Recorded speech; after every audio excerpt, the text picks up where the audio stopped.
Fala pessoal do curso de Morfologia Básica da UniOeste. Na aula de hoje daremos continuidade ao conteúdo sobre conjunções.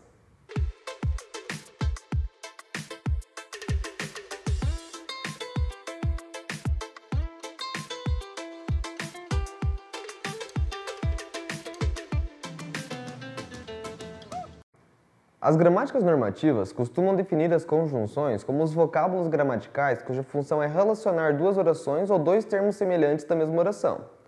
São exemplos de conjunções e, ou, mas, portanto, enquanto, todavia, caso, porque, pois, entre outras.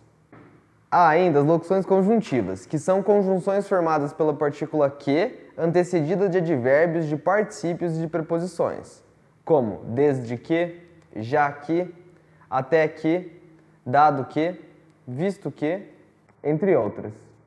Hoje trataremos especificamente das conjunções subordinativas. As conjunções que ligam duas orações, quando uma delas determina ou completa o sentido da outra, são denominadas subordinativas. As conjunções subordinativas podem ser integrantes ou adverbiais. São conjunções integrantes o que e o se, que introduzem orações subordinadas substantivas. Vejamos o exemplo. Pediram-me que definisse morfologia, em que a conjunção integrante que introduz uma oração subordinada substantiva com valor de objeto direto.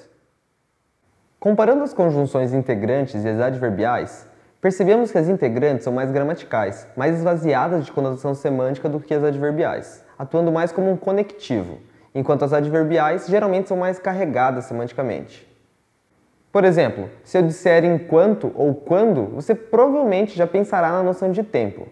Se eu disser a locução conjuntiva para que, você provavelmente já pensará na ideia de finalidade.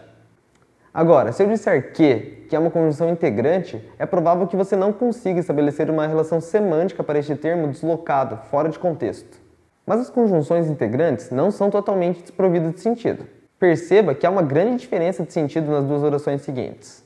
Diga-me se você irá à universidade hoje, e diga-me que você irá à universidade hoje.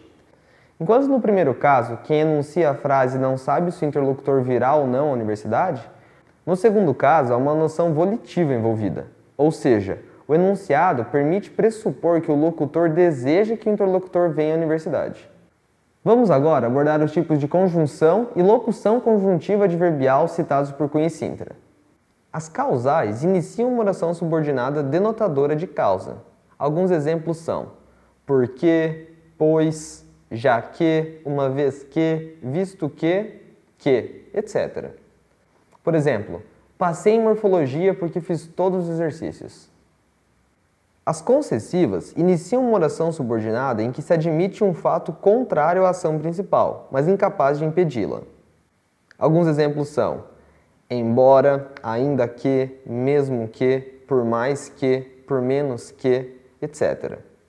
Embora tenha gostado do curso de morfologia, ainda não consegui assistir a todas as videoaulas.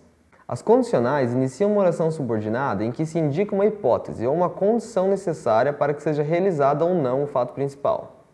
Alguns exemplos são se, caso, salvo se, dado que, desde que, a menos que, a não ser que, etc.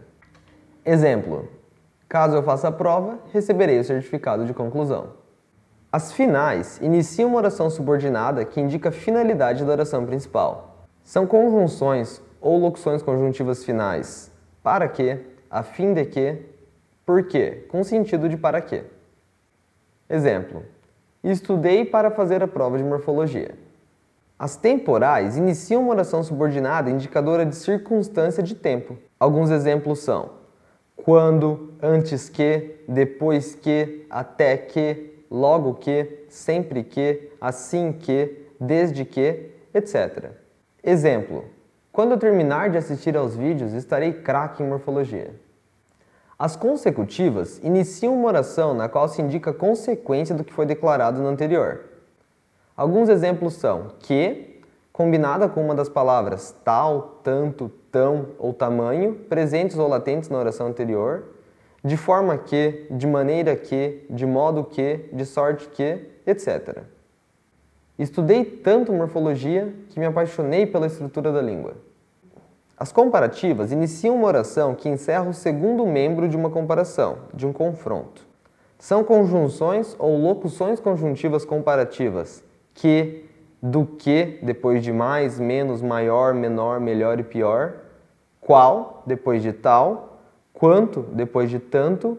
Como, assim como, bem como se, que nem. Exemplo. Gosto tanto de morfologia quanto de sintaxe. Neste último exemplo, o verbo da segunda oração está subentendido. As conformativas iniciam uma oração subordinada em que se exprime a conformidade de um pensamento com a da oração principal. São alguns exemplos das conjunções conforme, como com sentido de conforme, segundo, etc. Conforme eu expliquei na aula anterior, as conjunções se dividem em coordenativas e subordinativas. As proporcionais iniciam uma oração subordinada em que se menciona um fato realizado ou para realizar-se simultaneamente com a da oração principal. Alguns exemplos de conjunções ou locuções conjuntivas proporcionais são à medida que, ao passo que, à proporção que, enquanto, quanto mais, quanto mais, menos, quanto menos, tanto menos, etc. Exemplo. À medida que faço o curso, vou me apaixonando por morfologia. As conjunções podem ter mais de um sentido. E há vários estudos sobre a função das conjunções no texto, mostrando, por exemplo, a sua função argumentativa. Ou seja, os estudos linguísticos mostram que as conjunções não são apenas meros conectores, mas atuam de forma imprescindível na construção dos sentidos do texto. Bem, pessoal, com a aula de hoje damos por encerrado o assunto conjunção. Se vocês quiserem acessar um esquema, um resumo sobre conjunção, fiquem atentos, pois, assim que publicarmos a videoaula, também publicaremos um esquema sobre este assunto na nossa página no Facebook. Por hoje é isso, pessoal. Fiquem atentos para as próximas aulas e não deixem de fazer os exercícios no Moodle. Até mais!